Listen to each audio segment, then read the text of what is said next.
We fell on them, like knives in the dark. The rune-scrawled edges of our ancient blades lit the parapets with hard-edged streaks of blue. They were cultists. Not even guardsmen, just civilians set between the crenellations, more to raise alarms than put up any resistance. Pity, then, that we didn't even give them the chance to do that. Sergeant!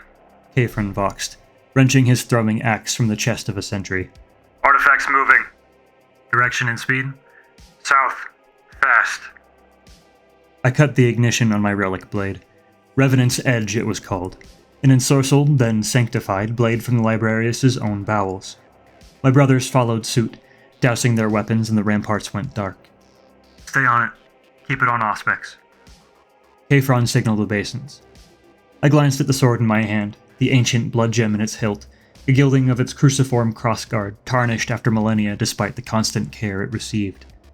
The chief librarian had nearly emptied Baal's reliquaries for this assignment. My squad and I were used to handling relics, but these weapons hummed with a power beyond their ancient origin.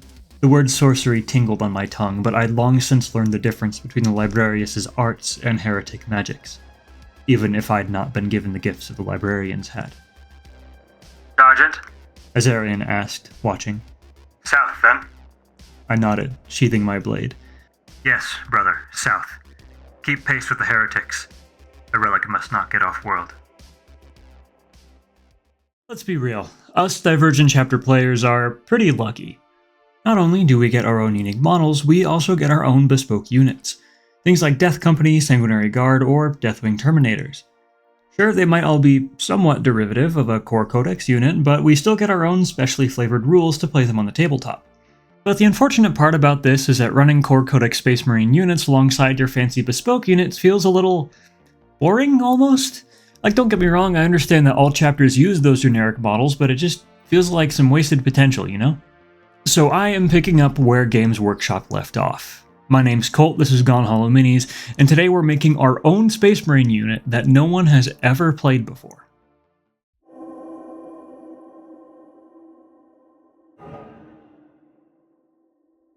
Okay, maybe I am getting a little bit greedy here, but come on, can you blame me? Blood Angels has some of the coolest models, especially the characters in the entire Space Marine range, and you expect me to run them alongside regular red-painted Ultramarines? Nah, not when I've got a ton of leftover bits, a whole bunch of unused green stuff, and a YouTube channel to justify the time I spent on these guys. But seriously, this was a project that honestly kind of surprised me. I dipped my toes into this once before with this unit of Dark Angel Reavers. My original idea with these guys was to make a unit of Ravenwing Infantry, keeping the Huntsman Black Knight aesthetic while dropping the motorcycles. And I had a ton of fun with it. Redesigning these Reavers not just into Reavers with Dark Angels bits, but their own unique, never-before-seen unit was both freeing and focusing for my creative process. So why stop there? I've still got 5 of these guys that I built normally, and they're just sitting there waiting for me to give them a little bit more Blood Angels flavor. So I'm basing these guys off of Reavers, and they'll probably use that datasheet too.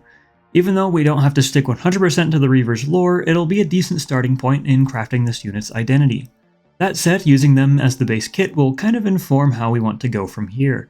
The Phobos pattern armor that Reavers wear gives them a somewhat slimmer silhouette compared to Tacticus or Gravis armor, so I'll have to keep those details in mind going forward. Another thing to keep in mind is figuring out what bits we want to use. I have a few of these torsos lying around from the Firstborn upgrade sprue and Death Company kits, and while they don't fit very gracefully onto other Primaris armor patterns, fitting them onto Phobos armor might be a bit easier. On top of that, I have a whole bunch of weird weapon bits that I've collected over the years. Not all of these are necessarily Blood Angel related, but I think they could work with a bit of effort. I unfortunately do this a lot with some of my more unique looking bits. I end up with a cool bit from a kit, I decide to wait until I have just the right model to use it on, and then I forget about it. But not today though. This squad of Reavers may be the most kitted out Reavers you are ever going to see, but darn it, I am going to use those unused bits. Okay, so we've got some of the practical parts of our plan out of the way, and now we can move on to the lore. You could absolutely do this retroactively, but I like to shape my minis around the story instead of vice versa. And besides, storytelling is kind of my thing, so buckle up. One of the lesser focused on parts of the Blood Angel identity is their Librarius. It kind of gets overshadowed by the whole space vampire thing. But regardless, it is a very important aspect of the lore and one that I've come to enjoy quite a lot. The Mephiston trilogy is one of my favorite 40k series. It single-handedly changed my opinion of librarians in 40k, who I thought were kinda just nerds beforehand. Throughout the trilogy, we see Mephiston requisitioning squads and units from the Blood Angels to complete his missions. We see Intercessors, Hellblasters, I think, and maybe even Reavers? I could be misremembering that last one. Which got me thinking, what if there was a unit of Space Marines that was solely dedicated to assisting the Librarians? They could accompany Librarians on their side quests, hunt down relics that were identified by the Librarians, and maybe even track down and assassinate rogue Psykers. They could use ensorcelled relic weapons from the depths of the Librarius' vault, wearing pieces of sanctified ancient armor alongside the rest of their Phobos plate. Not only would it be unique, it would let me use some of those firstborn torsos that I haven't had a use for. And just with those couple of extra details, I had my unit's backstory. So I've got the bits, I've got the lore, now I just need to put them all together onto a miniature that I can put on the tabletop. They almost made it to the starport. Almost. We caught them quickly. In their trundling little rock hauler, they'd press-ganged into being a transport. We dropped on them from their own parapets, grav chutes flaring as our ceramite sabatons beat against the adamantium hull. Zorael had speared the cultist hanging out of the gunner's hatch before he had even touched down. I reignited Revenant's Edge, swiping its rune-etched blade through the rear hatch's hinges. Brother Kefron tore the doors from the housing, their edges dribbling slag where I'd cut them. I was in, then, pressing myself into the cramped transport bay and into the cultists waiting inside. There was nearly not enough room for me to move inside of that thing, but I managed. The blade in my hands hummed, its power field sending shivers through my wrist with each stroke. I felt the rock hauler accelerate as I felled the last cultist, the constant grumble of its engines stuttering louder. Mag-locking my boots to the floor against the vehicle's irregular swaying, I stamped towards the control compartment, blade singing at my side.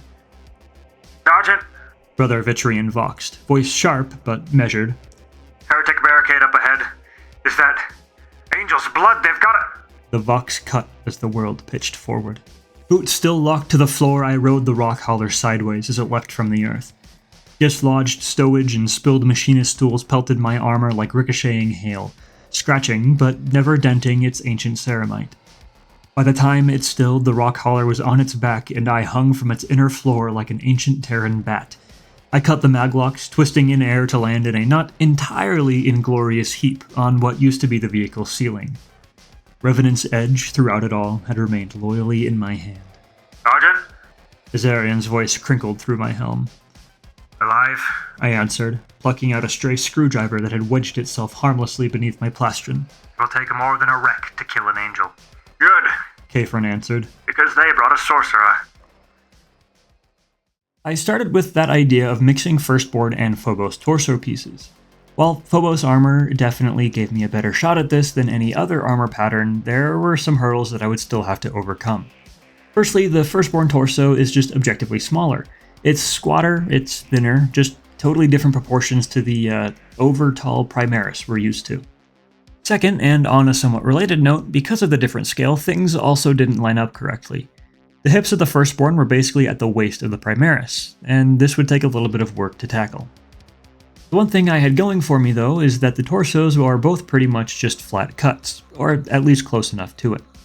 On top of that, certain parts like the neckball joint will eventually just be covered up by the head, so I don't need to stress too much about them. One thing to note here, I'm pretty much just using the bulkier Firstborn torsos that have the extra kind of belly plate look to them. I'm sure you could use the other slimmer ones, but it took a little bit more work and I just couldn't figure out how to make it all blend smoothly. The first step is to cut off the belt portion of the Phobos torso and reattach it to the hips. This just helps to kind of finish the lower half of the mini and will help blend the Firstborn and Primaris torso aesthetics together. After that, it's onto the green stuff. This will be doing a lot of the legwork here.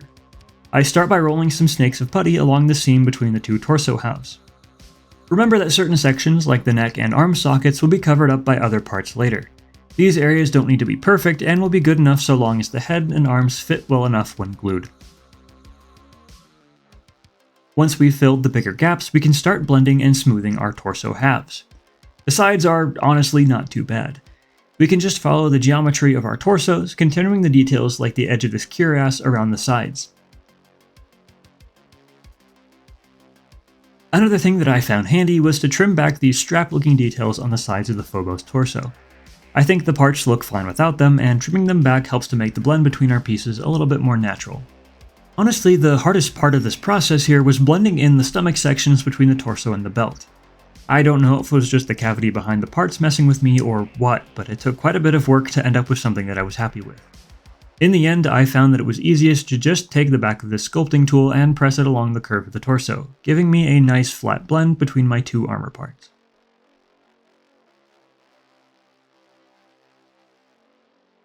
Now those torsos were pretty much the hardest part of the conversion, and from here on out I just let the kitbashing run wild.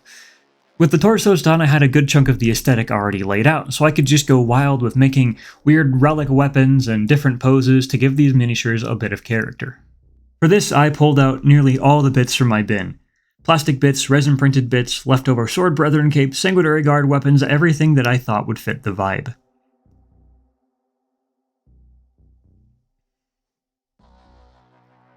To me, this is the most rewarding part of kitbashing. It's the part of the process when all of your previous planning finally pays off, and you can just go nuts kitbashing and creating whatever miniatures you want. But one detail in particular that I liked were the fangs on these Reaver helmets. I know the Blood Angels try to hide the fact that they're vampires, but I think doing this echoes well with the Reaver's original lore as terror troops. It is a little fiddly, but all I had to do to accomplish this was just to roll out some absolutely tiny snakes of green stuff and then smush them onto the Reaver helmet. After that whirlwind of part swapping and kitbashing, it was about time to figure out how to paint them. Despite their ties to the Librarius, I didn't want them to all read as librarians, so I stuck more or less to the standard Blood Angel color scheme, working in some more metallic colors where it made sense. Feel free to check out my video on painting weathered red armor for more detail on how I did this.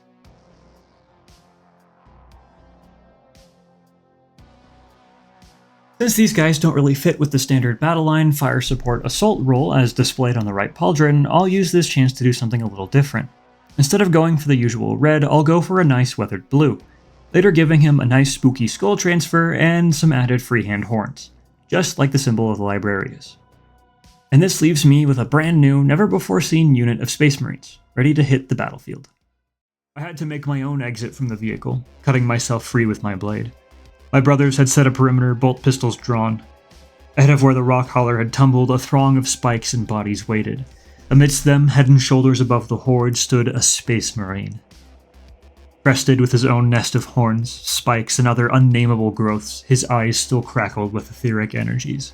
I knew then, I felt then, the difference between the Librarius' abilities and this heretic's magics. Revenant's edge in my hand burned with purpose, with something else, something not understandable but felt, touched, harnessed, and restrained. The sorcerer across the field, his eyes smoldering, reeked of lost control, of false mastery over powers that desired only obeisance. Is the relic still in the wreck? I asked, taking place beside my brothers as the heretic horde moved on us. Affirmative, Sergeant. Kefron confirmed, hefting his winged axe. Guard the rock hauler, pacify the mortals, cleanse the warlock. 3 orders. Simple, efficient, and all that my squad would need. Obeisance runes flickered green on my display. Very well then, brothers. I held Revenant's edge vertical, the flat of the blade interposed between my enemies and myself. Let us begin. Thank you all so much for watching. This was a really fun project, and I hope it gave you some ideas on how to customize and add some more flavor to your own armies, whether Divergent or Codex compliant. If you enjoyed, feel free to share, like, and comment. I'd love to hear about some of the unique units that you've come up with. Subscribe to keep in touch with all of the projects that we've got coming up, and until next time, be safe, be kind, and of course, don't you dare go hollow.